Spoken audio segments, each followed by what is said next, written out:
Hello student, welcome to my YouTube channel maths mentor Anup Sharma. अगर आपने इस चैनल को अब तक सब्सक्राइब नहीं किया तो जल्दी से इस चैनल को सब्सक्राइब कर ले और नोटिफिकेशन बेल को भी दबा दीजिएगा ताकि आने वाले नए वीडियो के अपडेट आपको मिल सके। आज हम करेंगे क्लास 11 का चैप्टर नंबर 3 में ट्रिग्नोमेट्रिक इक्वेशंस पे।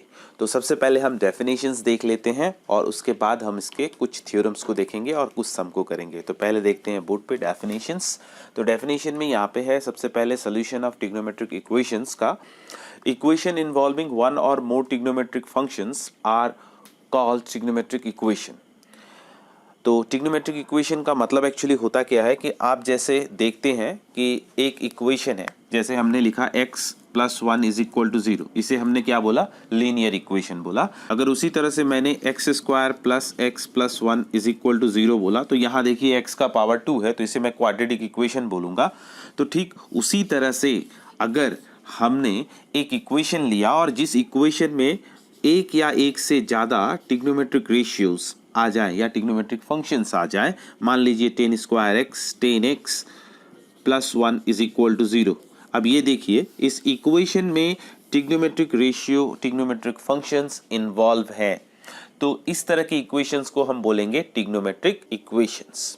अब यहाँ पे जिस तरह से किसी भी एक इक्वेशन का सॉल्यूशन होता है, ठीक उसी तरह से ट्रिग्नोमेट्रिक इक्वेशन का भी सॉल्यूशन होगा। अब यहाँ जो इसका सॉल्यूशन होगा, जिस तरह से इस इक्वेशन का सॉल्यूशन है जिसे हम रूट बोलते हैं। अब ये लीनियर इक्वेशन है तो इसका एक रूट आएगा, क्वाड्रेटिक है तो इसका 2 रूट आएगा, लेकिन ट्रिग्नोमेट्रिक इक्वेशन में कुछ थोड़ा अलग होता है। देखिए यहाँ पे इसका जो सॉल्यूशन आएगा, ये दिख रहा है हमें क्वाड्रेटिक है तो 2, लेकिन यहाँ पे कुछ ऐसा नहीं, कुछ थोड़ा अलग होता है। कैसे? जैसे हमने प्रीवियस वीडियोस में देखा था कि साइन कोसाइन फंक्शंस हमेशा 2π इंटरवल के बाद अपने वैल्यूज को रिपीट करते हैं, जो कि साइन और कोसाइन का पीरियड था 2π, तो 2π के बाद वही वैल्यू रिपीट होता था। जैसे हमने देखा था एक सर्कल हमने बनाया था और उस सर्कल में देखा था कि ये हमारा सर्कल है, यहाँ पे अगर इसका वैल्यू 0 डिग्री पे इसका वैल्यू कितना है, कॉस का वैल्यू 1 है, तो ये वापस घूम के वापस जब यहाँ आएगा तो एंगल 2π बनेगा और इसका वैल्यू वापस 1 लेगा। फिर से घूम के वापस आएगा तो एंगल आपका बनेगा 2π से अब 4π बन जाएगा, लेकिन इसका वैल्यू कितना रहेगा, 1 रहेगा। ठीक उसी तरह से यहाँ पे साइन का वैल्यू हमें 1 मिला था, 90 डिग्री पे साइन का वैल्यू 1 मिला था। ये वापस घूम के जब यहाँ आएगा तो पहले ये π/2 था, फिर से ये बन जाएगा आपका 5π/2 पे, वापस इसका वैल्यू 1 आया। फिर से घूम के जब यहाँ आएगा तो ये 9π/2 होगा और इसका वैल्यू वापस क्या लेगा, 1 लेगा। मतलब ये रोटेट करता रहेगा और इसका वैल्यू लेता रहेगा। जैसे साइन और कोसाइन के केस में 2π के बाद एंगल के वैल्यूज को रिपीट करते हैं, ठीक उसी तरह से 10 अगर होता है तो उसका पीरियड था π, तो π इंटरवल के बाद 10 का वैल्यू रिपीट होता है।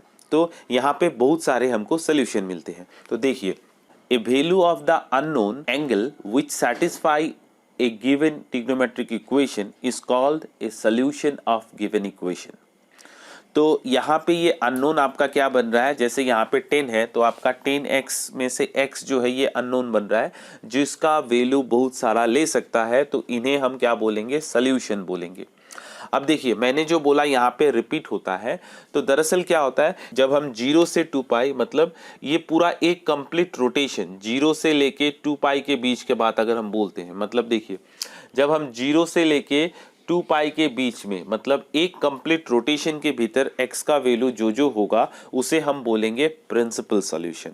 और the expression involving the integer n which gives all solution of the trigonometric equation is called general solution। और एक एक्सप्रेशन की तरह हमने लिख दिया जिसमें n आ गया और उसके वजह से वो जो सॉल्यूशन हमने लिखा उस सॉल्यूशन में जितने भी, मतलब एक एक्सप्रेशन जिसमें जो कि हर सॉल्यूशन को एक्सप्रेस करता है, हर सॉल्यूशन के बारे में बताता है, तो उस सॉल्यूशन को हम बोलते हैं जनरल सॉल्यूशन। अब देखिए ये आप एक एग्जांपल देखेंगे तो आपको समझ में आ जाएगा। मान लीजिए कि हमने देखा था कि साइन का वैल्यू है 1, कहाँ पे, 90 डिग्री पे। मैं इसको फिर से आपको दिखा रहा हूँ कि मैं यहाँ पे ड्रॉ करता हूँ। ये है हमारा एक एक्सिस, मतलब क्वाड्रेंट मैंने बनाया। ये है आपका 90 डिग्री, यहाँ पे इसका वैल्यू आता है, साइन का वैल्यू आता है 1, मतलब साइन 90 डिग्री का वैल्यू, साइन π/2 का वैल्यू होता है कितना, 1 आता है। जब ये घूम के एक रोटेशन करने के बाद वापस आएगा तो आपका ये एंगल कितना बन जाएगा, π/2 π/2 π/2 π/2 π/2। कितने π/2 हो गए, फिर से 4 π/2 इसमें ऐड होगा तो ये आपका बनेगा 5 π/2। अभी यहाँ पे इसका वैल्यू कितना रहेगा 1। फिर से ये घूम के वापस यहाँ आएगा तो इसका बनेगा आपका 9 π/2। फिर भी इसका वैल्यू यहाँ पे 1 होगा। फिर से घूम के आएगा तो यहाँ ये बनेगा आपका 13 π/2, इसका वैल्यू बनेगा आपका 1। तो इस तरह से 13 के बाद ये नेक्स्ट 17 π/2 पे वापस घूम के यहीं पे आ रहा है तो इसका वैल्यू कितना बनेगा, इसका वैल्यू फिर से 1 बनेगा। और फिर से ये घूम के आएगा तो 21 π/2 पे इसका वैल्यू 1 बनेगा। मतलब ये घूम के आ रहा है और इसका वैल्यू 1 ले रहा है। तो देखिए जब ये फर्स्ट टाइम यहां से लेके यहां तक घूम रहा था तो सिर्फ 90 पे इसका वैल्यू 1 आया था। तो π/2 जो होगा यहाँ पे, अगर sin x is equal to हम अगर बोल रहे हैं 1, तो x का वैल्यू π/2 जो है वो सिर्फ एक कंप्लीट रोटेशन में आ रहा है। मतलब x का वैल्यू आपका 0 से 2 पाई के बीच में सिर्फ 90 ले रहा है, जहां पे इसका वैल्यू 1 आ रहा है। मतलब ये जो x इज इक्वल टू π/2 है ये आपका प्रिंसिपल सॉल्यूशन है। लेकिन इन वैल्यूज को अगर हम देखते हैं, जैसे π/2 से 5 π/2 से 9 π/2 13 π/2 17 π/2 21 π/2, नेक्स्ट आपका ये बन जाएगा 25 π/2। तो ये इस तरह से चलता रहेगा। तो ये सारे वैल्यूज को अगर हम एक फॉर्मूले से लिखते हैं, जैसे एक जनरल टर्म का, तो ये जो वैल्यूज है π/2 5 π/2 9 π/2 13 π/2 17 π/2 21 π/2 25 π/2, तो इनको अगर मैंने ऐसे लिख दिया कि 4n+1 एक कॉमन फॉर्मूले से लिख दिया। देखिए अब देखिए यहाँ पे अगर आप n का वैल्यू डालते हैं, n जो है आपका इंटीजर है, n बिलोंग्स टू z है, मैंने इसको ऐसे लिख दिया। देखिए n का वैल्यू 0 डालेंगे ये सिर्फ π/2 होगा, ये वाला बताता है। अगर 1 डालूं तो 4 + 1 5 π/2 ये बताता है। अगर 2 डालूं तो ये 8 + 1 9 π/2 ये वाला आ गया हमारा। ठीक उसी तरह से इसमें वैल्यू डालते जाएंगे, ये वैल्यू लेता जाएगा। मतलब ये जो x का वैल्यू है ये हर एंगल को यहाँ पे रिप्रेजेंट कर रहा है। जितना बार घुमाएंगे ये आपको x का वैल्यू ये वाला फॉर्मूले से आप रिप्रेजेंट कर सकते हैं। तो इस x को, इस सोल्यूशन को हम बोलेंगे जनरल सोल्यूशन। तो जनरल सोल्यूशन आपका क्या होता है, जितने भी सोल्यूशंस हो सकते हैं उन्हें अगर हम कोई फॉर्मूले से रिप्रेजेंट कर देते हैं तो उसे हम जनरल सोल्यूशन बोलते हैं। और एक कंप्लीट रोटेशन मतलब 0 से लेके 2 पाई, एक कंप्लीट रोटेशन के अंदर जितने भी वैल्यूज आपके हो सकते हैं वो आपके बनेंगे प्रिंसिपल सॉल्यूशन। तो हम यहाँ पे कुछ फॉर्मूले देखेंगे, दैट इज फॉर्मूला मतलब आपका किस 3 थ्योरम है जिसके ऊपर आपका पूरा का पूरा एक्सरसाइज सॉल्व होगा। तो हम वो थ्योरम को देख लेते हैं। फर्स्ट वन, ये फर्स्ट थ्योरम हमारा क्या बोलता है, for any real number x and y sin x is equal to sin y implies x is equal to n pi plus -1 to the power n y where n belongs to z। इसे हम proof करेंगे। तो इसका proof में हमको करना ये है, प्रूफ हम पहले sin x is equal to sin y ले लेते हैं। ठीक है, अब आप काम कीजिए, इस sin x को रखिए, इस sin y को आप इधर ले आइए। अब हमें ये फॉर्मूला मिला था sin x minus sin y का, तो ये हमारा बन जाएगा 2 cos x plus y/2 into sine x minus y/2 is equal to 0। अब इसे हम क्या करेंगे, 2 से डिवाइड कर देंगे तो ये हमारा बन जाएगा cos x प्लस y/2 और ये sine x minus y/2 is equal to 0। अब देखिए ये दो फैक्टर को मल्टीप्लाई करने से 0 हो रहा है, तो इसका मतलब आइदर ये इक्वल टू 0 होगा या तो ये इक्वल टू 0 होगा। तो हम यहाँ पे लिखेंगे cos x plus y/2 is equal to 0 और sine x minus y divided by 2 equal to 0। और हमने प्रीवियस वीडियो में देखा था कि साइन x का वैल्यू अगर 0 है तो x का वैल्यू होता है हमारा n पाई, वेयर n जो होता है बिलोंग्स टू आपका z होता है। और साथ ही साथ हमने देखा था cos x is equal to 0 if x is equal to twice n plus 1 पाई/2 और ये n belongs to z। Sine x का वैल्यू 0 होता है जब x का वैल्यू n पाई होता है और cos x का वैल्यू 0 होता है जब x is equal to twice n plus 1 pi odd multiple of pi होता है। इसे हमने प्रीवियस वीडियो में देखा था, मैं वीडियो के लिंक आई बटन में दे दिए हैं, अगर आपने नहीं देखा है तो उसे आप देख लीजिएगा। ठीक इसी हिसाब से अगर हम यहाँ पे इसको x मान लेते हैं तो cos x का वैल्यू 0 कब हो रहा है, जब ये वाला x मतलब x plus y by two, ये वाला आपके किसके बराबर हो रहा है, twice n plus one pi by two के बराबर हो रहा है। और इधर ये x minus y by two के जगह पे हम क्या लिख पाएंगे, n पाई, और हमको यहाँ पे मेंशन करना होगा n बिलोंग्स टू ये z है। ठीक है, अब देखिए हम दोनों तरफ से इधर 2 कैंसिल कर देते हैं, तो ये यहाँ पे हमारा x इज इक्वल टू आएगा ट्वाइस n प्लस वन पाई, और ये y आपका इधर चला जाएगा तो माइनस वाई। ठीक उसी तरह से इधर हमने अगर x को लिखा, ये 2 इधर आ गया तो आपका ये ट्वाइस n पाई हो गया, और ये y आपका इधर आएगा तो प्लस वाई, और ये n बिलोंग्स टू z है। तो देखिए इसे हम यहाँ पे ऐसे भी लिख सकते हैं, x is equal to twice n plus one with in bracket ये पाई, और ये मैंने प्लस लिख के minus one to the power twice n plus one y लिख दिया। अब थोड़ा सा यहाँ पे आपको समझना ये है, यहाँ x is equal to twice n plus one pi, ये है आपका odd multiple of pi by two, और मैंने minus one to the power twice n plus one ये भी ऑड नंबर लिख दिया, और माइनस वन के ऊपर कोई भी ऑड नंबर रखते हैं तो उसका वैल्यू माइनस आता है, तो ये हमेशा माइनस ही रहेगा, माइनस वाई रहेगा। जस्ट मैंने इसके साथ इसको मैच करवा दिया। उसी तरह से अगर हम यहाँ पे x इज इक्वल टू लिखते हैं twice n pi plus minus one to the power twice n y and n belongs to z। अब देखिए यहाँ पे ये क्या है, इवन मल्टीपल ऑफ पाई, मतलब ये जो नंबर्स हो रहे हैं सब इवन नंबर के लिए होगा, तो minus one to the power even, तो ये इवन नंबर जैसे minus one to the power two, minus one to the power four, इसका वैल्यू क्या होने वाला है, हमेशा पॉजिटिव होने वाला है। अब देखिए ये जितने भी नंबर्स के लिए बन रहा है ये सारे ऑड नंबर को रिप्रेजेंट करेगा, और ये जितने भी नंबर्स के लिए बन रहा है ये सब इवन नंबर को रिप्रेजेंट करेगा।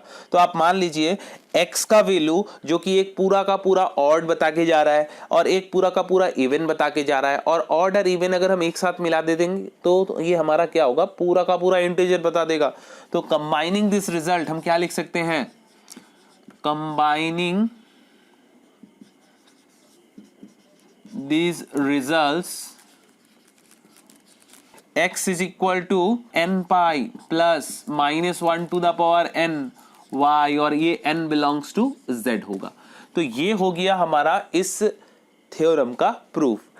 अब देखिए यहाँ पे कुछ रिमार्क्स हैं, रिमार्क्स में आ गया आपका फर्स्ट रिमार्क में, तो मैं इसी को ले लूंगा कि साइन x अगर आपको 0 मिले तो x का वैल्यू क्या बनेगा, x का वैल्यू बनेगा n पाई, जो कि n आपका बिलोंग्स करता है z के अंदर। Number 2, sine x is equal to अगर 1 होता है देन x का वैल्यू आपका बनेगा 4n plus one pi by to. मतलब 1 कहाँ पे आ रहा था, जैसे हमने देखा था इनिशियली यहाँ पे आपका 1 आ रहा था, तो ये जब 90 डिग्री है, साइन 90 का वैल्यू 1, ये घूम के वापस यहाँ आएगा तो फिर से 1 लेगा, फिर से घूम के आएगा तो फिर से 1 लेगा। मतलब पहले ये पाई बाई टू पे आपका वैल्यू लिया, फिर 5 पाई बाई टू पे लिया, फिर ये आपका 9 पाई बाई टू पे लेगा। तो इस तरह से ये वैल्यूज जो लेंगे, ये इन सभी को हम इस तरह से रिप्रेजेंट कर सकते हैं जहां की आपका n बिलोंग्स टू z होगा।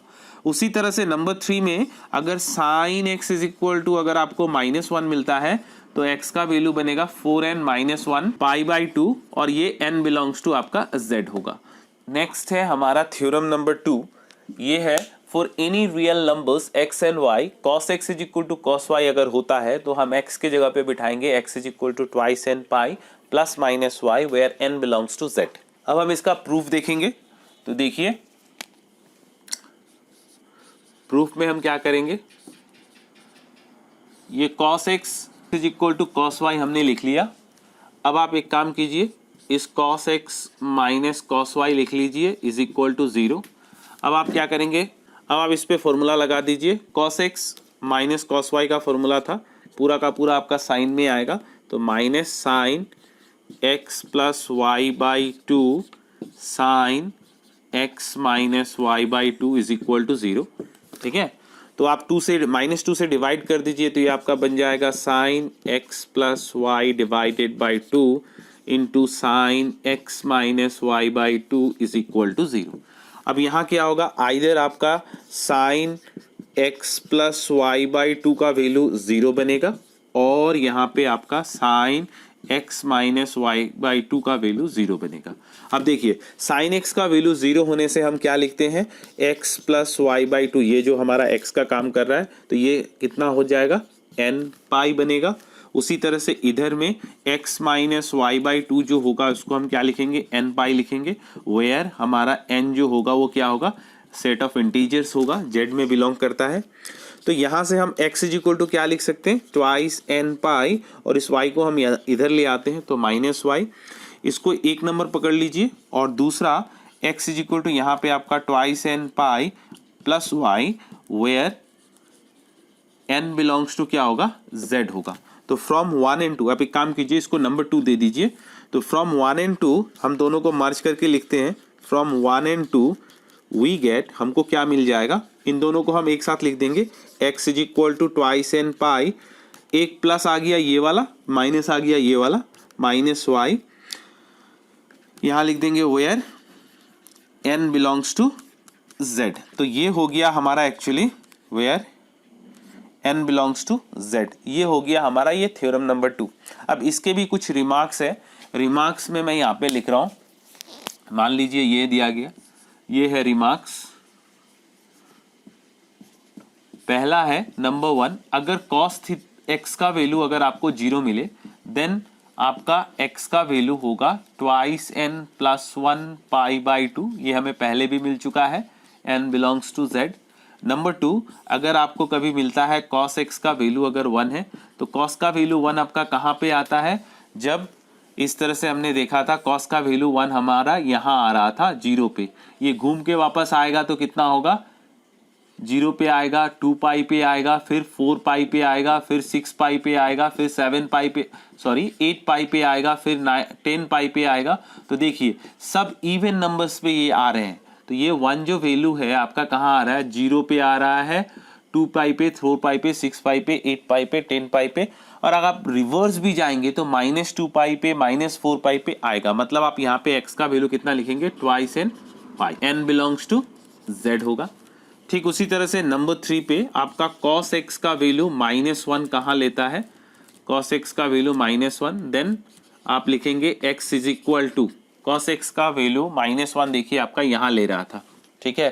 तो cos x का वैल्यू जब -1 यहाँ पे होता है तो यहाँ पे ये कहाँ पे हो रहा है, पाई पे हो रहा है, वापस घूम के आएगा तो ये 3 पाई बनेगा, फिर 5 पाई बनेगा, फिर ये 7 पाई बनेगा। तो ये क्या बन रहा है, सब ऑड मल्टीपल बन रहा है। तो यहाँ आपका लिखेंगे आप ट्वाइस n प्लस 1 पाई लिख देंगे और n बिलोंग्स टू आपका z होगा।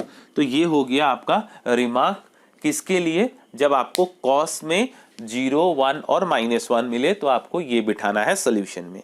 नेक्स्ट और लास्ट थ्योरम जो है वो है आपका टेन वाला, वो देख लेते हैं। नेक्स्ट है हमारा नंबर 3 थ्योरम। क्या बोल रहा है यहाँ पे, prove that if x and y are not odd multiple of pi by 2। देखिए odd multiple of pi by 2 इसलिए बोला गया है क्योंकि ये नहीं होना चाहिए, क्योंकि 10 पाई बाई 2 का वैल्यू क्या होता है, अनडिफाइंड होता है।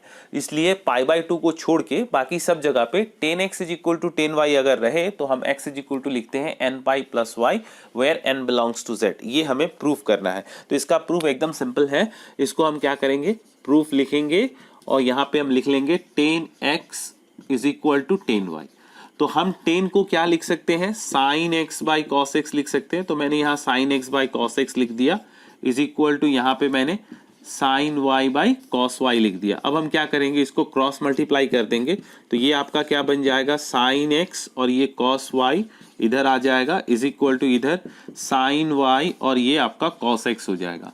आप इसे एक साइड ले आइए, sine x cos y minus sine y cos x is equal to 0। अब देखिए ये आपका sine a cos b minus sine b cos a हो गया। तो आप इसको सिंपली क्या लिख सकते हैं, sine x minus y is equal to 0 लिख सकते हैं। और हमें क्या पता है कि साइन x का वैल्यू 0 कब होता है, जब x इज इक्वल टू होता है n pi, where n belongs to z। तो यहाँ पे आपका ये बन जाएगा x is equal to n pi plus y and n belongs to z। ये हो गया हमारा प्रूफ। अब इसमें भी रिमार्क्स के लिए आपको याद रखना है, रिमार्क्स में जब नंबर 1 10x का वैल्यू अगर आपको 0 मिले तो आपका देन आप x इज इक्वल टू लिखेंगे n pi, where n belongs to z। Number 2, अगर कभी आपको 10x का वैल्यू 1 मिलता है तो 10 का वैल्यू 45 डिग्री पे 1 होता है, तो ठीक इसी तरह से ये आपका होगा 4n + 1 पाई बाई 4 लिखेंगे और n बिलोंग्स टू क्या होगा, z। अब यहाँ पे z होगा। Number 3, 10x is equal to अगर -1 मिले देन आपको लिखना है x का वैल्यू 4n - 1, ये pi by 4n - 1 pi by 4 and n belongs to z। आपको एक चीज यहाँ पे मजा का ये है, एकदम सिंपल सा, अगर आपको एक याद रहता है तो आप दो याद रख सकते हैं। जैसे टेन वाला और साइन वाला एकदम सिमिलर था, अगर आप ध्यान देंगे तो आपको याद होगा कि हमने sine x is equal to 0 बोला था तो x का वैल्यू बोला था n पाई। देखिए एग्जैक्टली सेम है टेन वाला के साथ।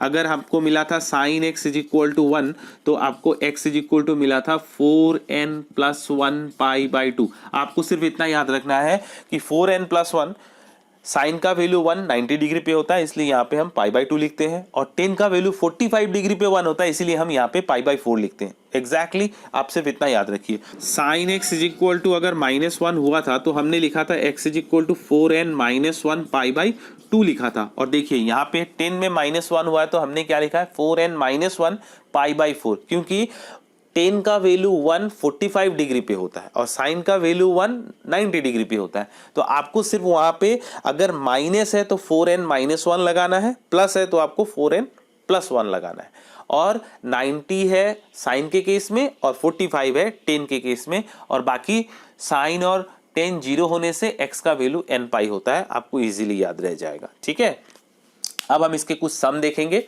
चलिए देखिए, यहाँ पे हमने 2 सम लिया है, इसका प्रिंसिपल एंड जनरल सॉल्यूशन दोनों निकालना है। जब भी आपको प्रिंसिपल और जनरल सॉल्यूशन दोनों निकालने बोले तो आप सबसे पहले जनरल सॉल्यूशन निकालिए और उसके बाद आप प्रिंसिपल सॉल्यूशन निकाल दीजिए।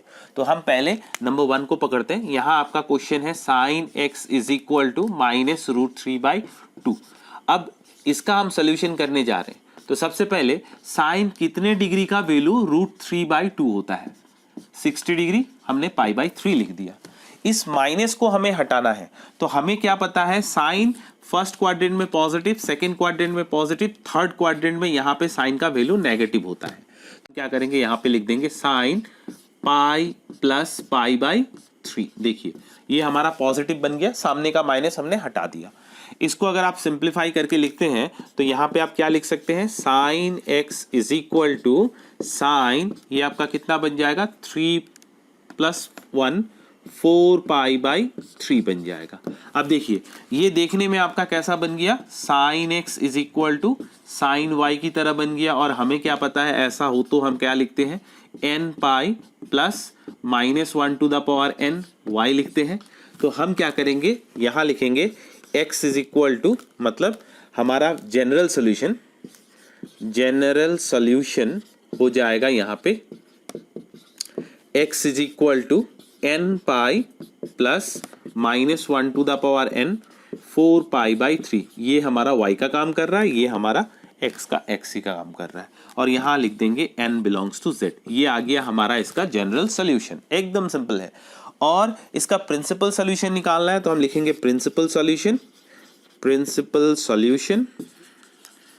देखिए कभी प्रिंसिपल सॉल्यूशन 2 निकल सकता है, कभी आपका 1 निकल सकता है। तो यहाँ पे हम देख लेते हैं कितना निकलेगा। देखिए आपका ये जो सॉल्यूशन आया है ना, प्रिंसिपल सॉल्यूशन क्या था, एक कंप्लीट रोटेशन के अंदर जो भी एंगल्स लेंगे, हम क्या करेंगे यहाँ सिंपली n का वैल्यू 0 1 2 बिठा के देखेंगे, क्योंकि हमको पॉजिटिव लेना है तो हम n का वैल्यू 0 से बिठाएंगे। नेगेटिव वैल्यू हम नहीं लेंगे क्योंकि नेगेटिव वैल्यू बिठाने से हमारा एंगल नेगेटिव में आएगा, और हमें नेगेटिव एंगल नहीं चाहिए। हमें कहाँ से चाहिए, 0 से लेके 2 पाई के बीच में चाहिए। तो मैं क्या कर रहा हूँ, देखिए हमारा सोल्यूशन क्या निकला, x is equal to n pi plus -1n, और ये निकला है 4 पाई बाई 3। सबसे पहले ना मैं यहाँ पे n का वैल्यू 0 डालता हूँ। तो देखिए x का वैल्यू कितना होगा, ये 0 into pi plus -1 4 pi by 3। तो यहाँ पे आपका कितना आएगा, सिंपली 4 पाई बाई 3 आएगा। तो ये हो गया एक सोल्यूशन। तो हम यहाँ लिखेंगे x is equal to 4 pi by 3 हमारा एक इसका प्रिंसिपल सोल्यूशन है। अगर मैं n का वैल्यू 1 डालूं तो x इज इक्वल टू कितना बनेगा, 1 into pi plus -1 4 pi by 3। अब देखिए ये कितना बन रहा है, ये आपका बन रहा है पाई, ओके। उसके बाद ये कितना है -4π/3, तो हम इसको सिंप्लीफाई करके देखते हैं। -3π -4π, सॉरी इट्स +3π -4π डिवाइडेड बाई 3 -π/3। तो इसका मतलब क्या हो रहा है, ये वाला एंगल हम नहीं ले सकते क्योंकि ये 0 से 2π के बीच में नहीं आता। अब हम क्या करेंगे, n का वैल्यू और एक वैल्यू बिठा के देखते हैं। 2 बिठाएंगे तो x का वैल्यू कितना आएगा, 2π प्लस -1 टू द पावर कितना 2 4π/3। अब देखिए इसको जब हम बिठाएंगे तो ये वाला आपका क्या बनेगा 2π प्लस π/3, ये आपका 2π से बड़ा हो गया, तो ये भी हम नहीं ले सकते, तो ये हमारा नहीं आ रहा है। n का वैल्यू अगर हमने यहाँ पे 3 लिया तो ये आपका x का वैल्यू क्या बनेगा 3π प्लस -1 टू द पावर 3 4π/3। तो यहाँ पे आपका कितना बनेगा 3π माइनस 4π/3। इसको हम सॉल्व करके देख लेते हैं क्या ये 2π के अंदर में आता है, 9 आता है कि नहीं। 9π माइनस 4π डिवाइडेड बाई 3, तो ये आपका कितना बच जाएगा 5π/3। अब आप देखिए यहाँ पे 5π/3 हो रहा है, तो 5π/3 का मतलब π/3 आपका 60 डिग्री होता है, और 5 से आप मल्टीप्लाई करेंगे तो कितना होगा 300 डिग्री। 60 इंटू 5 300 डिग्री, डेफिनेटली ये आपका लाइज करता है, तो इसका आंसर हो जाएगा 5π/3। ये एक आंसर होगा। सेकेंड वाले क्वेश्चन को हम देखते हैं। सेकेंड वाला है आपका cos x is equal to half है, तो हाफ हम कितने डिग्री के लिए लिख सकते हैं, cos 60 डिग्री के लिए, तो हमने लिख दिया ये। और हमें क्या मिला है cos x is equal to cos y, और x इज इक्वल टू हम लिखते हैं 2n प्लस माइनस y। तो ये था हमारा जनरल सोल्यूशन। तो हम यहाँ पे जनरल सोल्यूशन क्या लिखेंगे, general solution x is equal to 2n plus minus π/3। ये आपका y का काम कर रहा था, ये आ गया, और यहाँ लिख देंगे n बिलोंग्स टू z। हमें निकालना है प्रिंसिपल सोल्यूशन, तो प्रिंसिपल सोल्यूशन हो जाएगा यहाँ पे प्रिंसिपल सोल्यूशन क्या क्या होगा। देखिए हम एक एक करके वैल्यू बिठा के देखेंगे सिंपली पहले की तरह। यहाँ पे कितना है 2n प्लस माइनस π/3। अब मैं यहाँ n का वैल्यू 0 लेता हूँ, तो x का वैल्यू आपका क्या होगा 2 इंटू 0 π प्लस माइनस π/3। या तो आप +3 ले सकते हैं या तो आप -3 ले सकते हैं, प्लस माइनस π/3। तो हम यहाँ सिर्फ प्लस π/3 लेंगे, तो हमारा यहाँ पे आ जाएगा π/3 एक सोल्यूशन। जब हम n का वैल्यू यहाँ पे 1 डालेंगे तो x का वैल्यू कितना होगा 2 इंटू 1 इंटू π प्लस माइनस π/3। तो देखिए ये तो आपका 2π है, आपने अगर प्लस लिया तो ये क्या होगा 2π से बड़ा हो जाएगा, तो हमारा प्रिंसिपल सॉल्यूशन 2π से छोटा होना चाहिए। तो हम क्या कर रहे हैं सिर्फ माइनस वाला पकड़ रहे हैं, तो ये आपका कितना होगा 6 माइनस 1 हो जाएगा 5π/3। तो ये आ गया आपका आंसर 5π/3। तो ये दो आपके सोल्यूशन हो। नेक्स्ट क्वेश्चन है हमारे यहाँ पे, सॉल्व करना है इसको भी, लेकिन यहाँ पे आपको सिर्फ जनरल सोल्यूशन ही निकालना है, सॉल्व है इसलिए। तो 2 cos square x plus 3 sin x।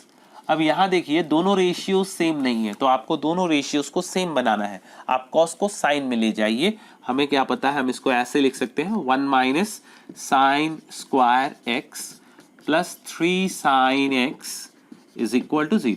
अब देखिए इस 2 को अंदर मल्टीप्लाई करेंगे तो ये 2 माइनस 2 साइन स्क्वायर x बन जाएगा हमारा ये, प्लस ये 3 sin x is equal to 0। अब हम इसको 2 साइन स्क्वायर x लिख रहे हैं, मतलब हम माइनस से मल्टीप्लाई कर रहे हैं, तो ये आपका माइनस साइन x बन जाएगा और ये -2 हो जाएगा 0। अब इसको हम मिडिल टर्म फैक्टर करेंगे, 2 इंटू 2 आपका होगा 4, तो हम इसको क्या बना सकते हैं 2 sine square x minus 4 sine x plus sine x -2 is equal to 0 लिख सकते हैं। अब यहाँ से आप 2 साइन x कॉमन अगर ले लेते हैं इन दोनों में से, तो ये आपका बनेगा साइन x -2। यहाँ हम 1 कॉमन लेते हैं तो ये हमारा बनेगा sine x -2 is equal to 0। अब देखिए दोनों में ही साइन x -2 कॉमन है, तो मैंने ये कॉमन ले लिया और ये बनेगा 2 sine x plus 1 is equal to 0। अब देखिए यहाँ से हमारा 2 फैक्टर बन के आ गए। पहला फैक्टर है साइन मैं एक काम करता हूँ, इसको पहले लिखता हूँ 2 sin x plus 1 is equal to 0 और दूसरा फैक्टर आ रहा है हमारा sin x minus 2 equal to 0। अब इसको हम क्या लिख सकते हैं, sin x is equal to minus 1/2 लिख सकते हैं और इससे हम क्या लिख सकते हैं, sin x is equal to 2।